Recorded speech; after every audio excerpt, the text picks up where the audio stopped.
Well, good morning. It's good to be with you guys. So some of you I have met and I have talked to you. For those who I haven't, my name's Luke. My wife, Valerie, who has been here a handful of times, is Phil's sister. So my connections with Phil and with Blue River go back quite a ways. If I call him Philip, I'm still talking about Phil, but that's how he was when he was 13. He's already glaring at me. This is really nervous for a pastor to give somebody else a microphone because you don't know what they're going to say. So we'll let him decide afterwards whether I ever get this chance again or whether I'm on the list of please don't invite that person again. So, but we've been here a handful of times. My daughter Caitlin has sang in the praise team. You'll see my boys running around every once in a while. They aren't here today. My wife's working and late night marching band competitions for the rest of them. But we've been here a good amount of times.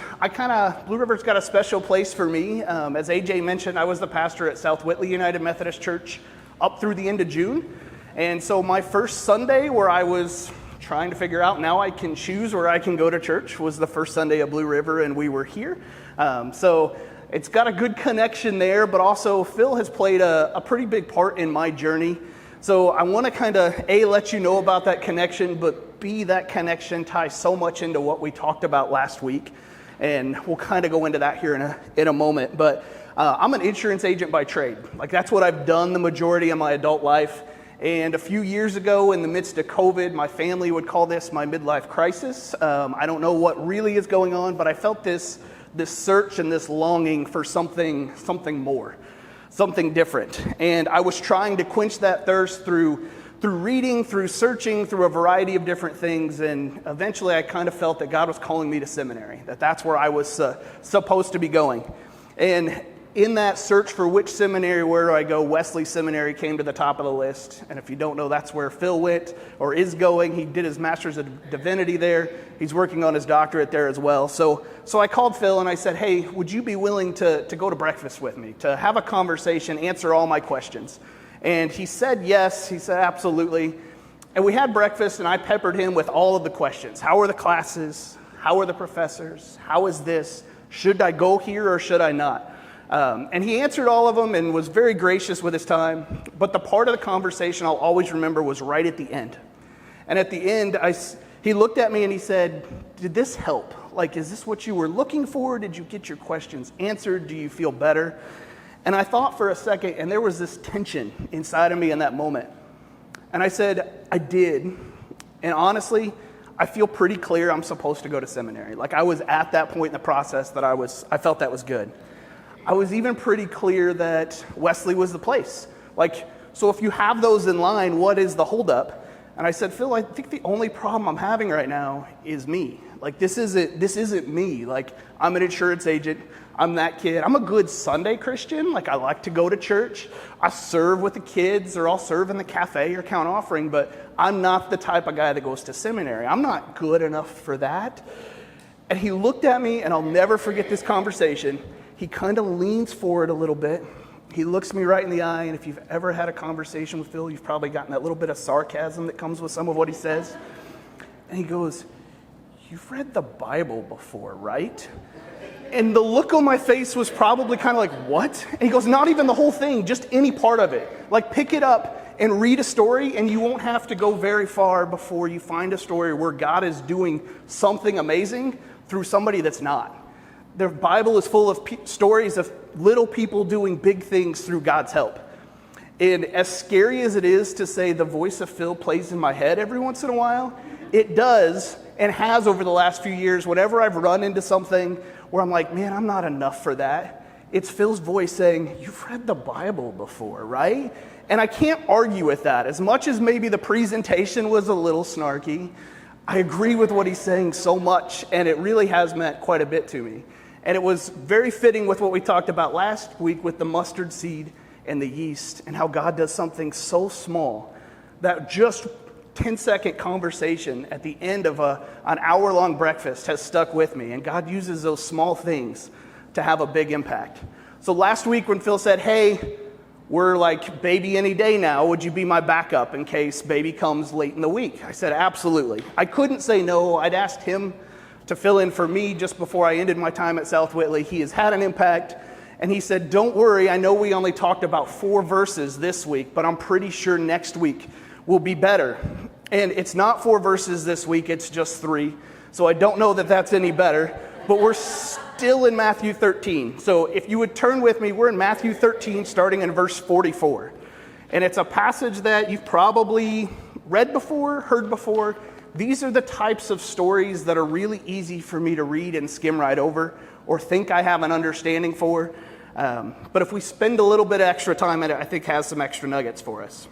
So Matthew 13, starting in verse 44, it's the parables of the hidden treasure and the pearl. It says, the kingdom of heaven is like treasure hidden in a field. When a man found it, he hid it again, and then in his joy went and sold all that he had and bought that field. Again, the kingdom of heaven is like a merchant looking for fine pearls. When he found one of great value, he went away and sold everything he had, and he bought it. 2 very short stories that kind of run parallel to each other. 2 that we could skip right over. And I think we read these and we say, yeah, the kingdom of heaven is valuable. Got it. What's next? But I want to spend a little bit of time kind of looking at what they're saying and why. So the first one, the kingdom of heaven is like a treasure hidden in a field. I don't know about you. I don't want to show of hands on this. I know Phil's very much the audience participation. You don't have to participate in this section. But I would venture to guess not many of us have things hidden in our backyard of any great value. Maybe some of us, it's a possibility, but probably not a lot of us have things hidden in our backyard that's of great value. But if we look back not that long ago in our history, there were probably times when people had things of value hidden in our homes. You hear the money under the mattress and the coffee can and the wherever because we're looking for a safe place for things to be. The money hidden in the field, let's think about where we're at and what is going on in those times. If we read stories of the Old Testament, there is a lot of nation conquering nation coming in. And what do they do when they attack a neighboring community? They go through, they take everything of value, they light things on fire, they destroy stuff. And in that type of a setting, one of the safest places for your valuables might be the backyard. Might be hidden somewhere underground. So when they burn the town to the ground and you come back after they've left, your valuables may still be hidden somewhere. So this would have made sense for them that something of great value could have been hidden in the ground. And that a man could find that and it could be something of value worth selling everything they've got. The other one says the kingdom of heaven is like a merchant looking for fine pearls. And we don't maybe value pearls as much as what they would have then. You don't see a lot of pearl commercials on TV, but we'd maybe find diamonds would be a better example. Seems like you can't watch a football game this afternoon without seeing a diamond commercial of some kind. Every kiss begins with K. These diamond companies, there's a great value, right? There's the larger the diamond, the clarity, the cut. There's things of great value. And when I read these, I really stop to think, why is Matthew telling us this? Why are we hearing these stories? What's there? What do they have in common? And I think it's important for us to remember where Matthew is in this journey. If we flip back just a little bit to Matthew 9:9, we see Matthew and his call and response to Jesus. In Matthew 9:9, it says, as Jesus went on from there, he saw a man named Matthew sitting at the tax collector's booth. Follow me, he told him, and Matthew got up and followed him. This is the type of story in the Bible that drives me crazy because there's no detail. We don't know what Matthew was thinking. We don't know why he said yes. We don't know what was going on. It says Matthew was sitting. Jesus said, follow me, and Matthew did.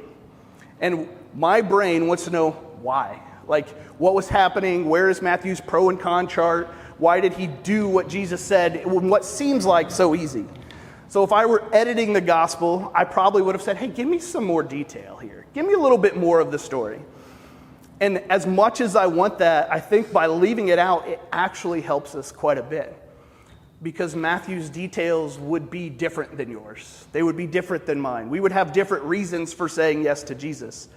But by keeping it simple, by saying, Jesus said, follow me, and Matthew did, it's a story we can all insert ourselves into.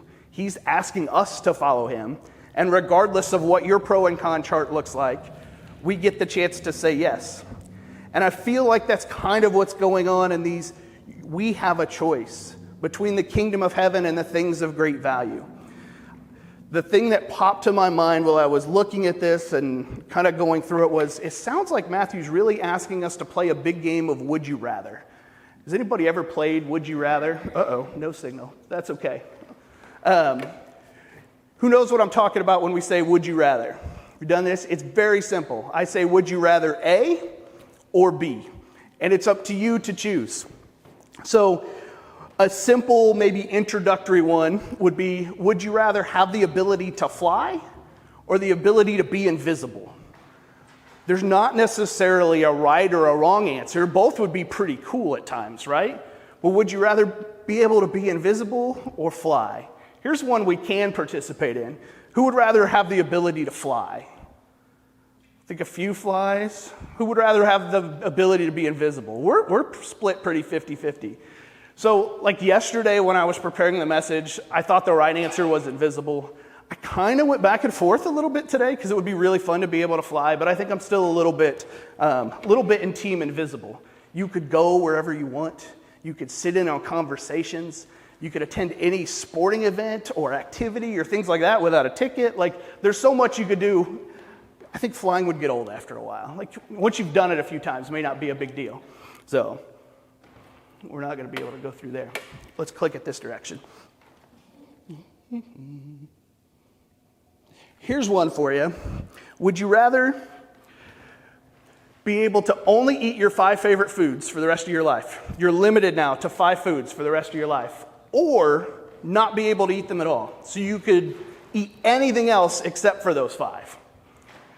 I think the right answer here is not be able to eat them at all because you would find new favorites, right? But I'm the type of guy that when I go to a restaurant, there's not 20 things on the menu, there's 1 or 2. Like, I'm going with the safe choices. So if I have to make this choice, I'm probably gonna pick the 5 favorites. Next one will get just a little bit more difficult, and I think gets to maybe a little bit closer to what we've got. Would you rather have someone give you $100 or give $1,000 to charity? $100 for you or $1,000 to your favorite charity? I think we know what the right answer is supposed to be here, right? We're supposed to say charity, but depending on how bad you need $100 might be on where you lie on this. If your brain works like mine, my initial reaction to this is, I'm going to go to that charity and be like, look, we both have an opportunity here. You keep 800, I'll take 200, everybody wins. Like, what is wrong with this?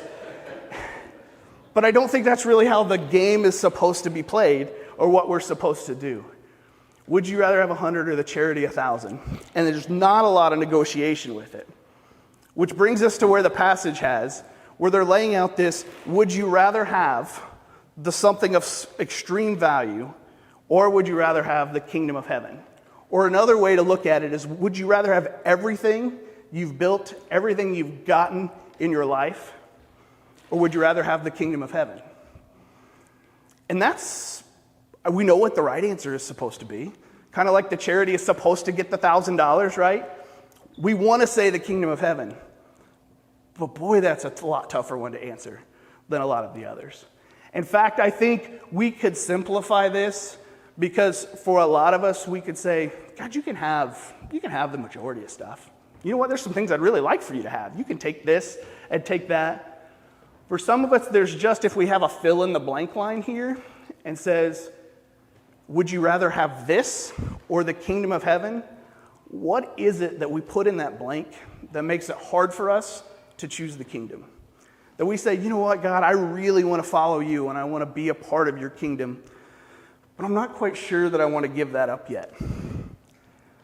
There's probably something that comes to your mind. And if I'm being honest, on my path and my journey, I felt called to seminary and I said yes to that because I could say yes without having to give up a bunch of things in the blank. I said, you know what, if I go to seminary and I spend the money on it and take the time and everything, and at the end of the day, I'm still an insurance agent who knows God a little bit better, I'm good with that. I didn't have to sacrifice a lot. I'm a nerd. I like going to school. That's okay. I was fine with that part. But when God says, I want you to do more, I wasn't quite ready for some of that.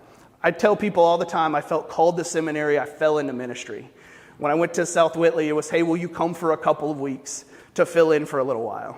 And 2.5 years later, I passed the torch to somebody else. But along the way, as I tried to dip my toe into what God had called for me, he pushed me in. I fell into it. I had to go.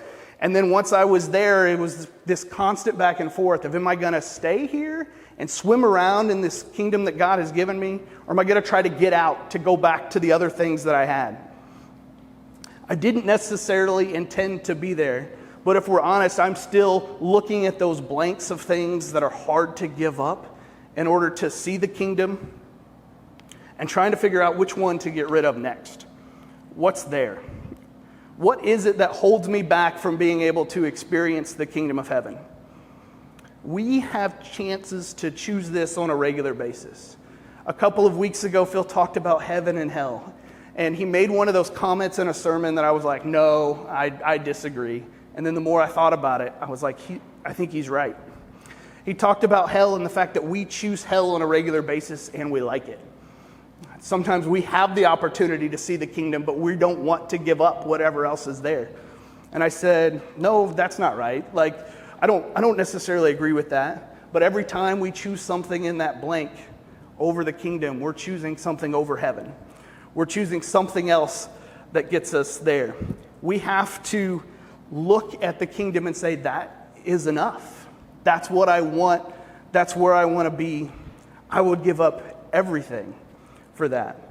And when we look at Matthew and why he gets out of the tax collector's booth, when we look at ourselves and say, why would I choose the kingdom over everything else that I've got? There seems to be one thing that typically is in common with those journeys, and it's an encounter with God.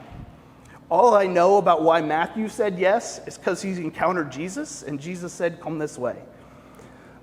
Each time I give something up off of my list of things that I want rather than the kingdom, I see God in a little bit different way, a little bit bigger way. And the bigger that picture gets, the more likely I am to say yes to the next one. But I have to trust that that's the right move. I have to trust that God will do with what I have and what I'm giving him, which feels like so little most of the time, that's enough that he can do big things with it. I know that I'm not enough, but I know with what little I can give him, he can do amazing things with my small offering, with my small sacrifice, with my small gift. And as much as I don't want to encourage Phil to be playing in your head as part of a soundtrack, when you're trying to get rid of that thing in the blank, when you're trying to say, you know what, I should choose the kingdom in this situation, I want you to remember that the Bible is full of these stories of people giving a little and God doing great things with it. I want to turn back to Matthew 13:44, the scripture we started with today, because there's one word in there that I think really, I skimmed over it the first couple of times I read it, and now it's all I see when I go back through. Matthew 13:44, it says, the kingdom of heaven is like a treasure hidden in a field. When a man found it, he hid it again, and then in his joy went and sold all he had and bought that field. Does anybody see a word in there that maybe we didn't see the last time or that jumps out at you? The word for me there is joy. The man in his joy gives up everything he has. And there's no reason that somebody would be joyful about giving up everything that they have unless they know what they're getting on the other side is going to be even better. It's going to be greater than anything they can ask or imagine. And we hear those type of words, we see those words, but do we believe those words? Do we believe that if we give up things that God will fill it with something even greater? All we're really doing as we choose the kingdom of heaven over all the things that we have in our lives is making room for God to show up, making room for him to do something in our lives. And I'll say, but God, this isn't much. Like, I could do so much more. I could do so much different. And he says, I'll take that piece for now, and we'll keep growing. We'll keep moving. And the more we encounter him, we see him move, the more we learn to trust him and say, okay, now you can have a little bit more. I'm still working on the list of things in the blanks that I would still want to hang on to. And there's a fancy term we see in the Bible for those. Things that we want more than we want the kingdom of heaven, and it's called idols. They're things that we just can't let go of that's there. But each one that we do allows God to do something new, allows him to fill that space with something else, allows him to bring joy to our lives. And eventually, as we move towards him and in that direction, we'll get to a spot where we joyfully say, I'll take whatever God's got. He showed up for me the last time. He's going to show up for me again. I trust that he's going to do it again and that it'll be worth whatever it is that he's asking me to give up. My prayer for you, for Blue River as a community, is that as a group of believers, as the body of Christ, you would continue to find things that we can sacrifice, that we can give up to allow God to do big things. And you as individuals, as a community here within Columbia City, there's amazing things that happen when believers come together and say yes to Jesus and no to whatever it is that they have. I pray that you can continue to do that and find a way to do so joyfully. Let us pray.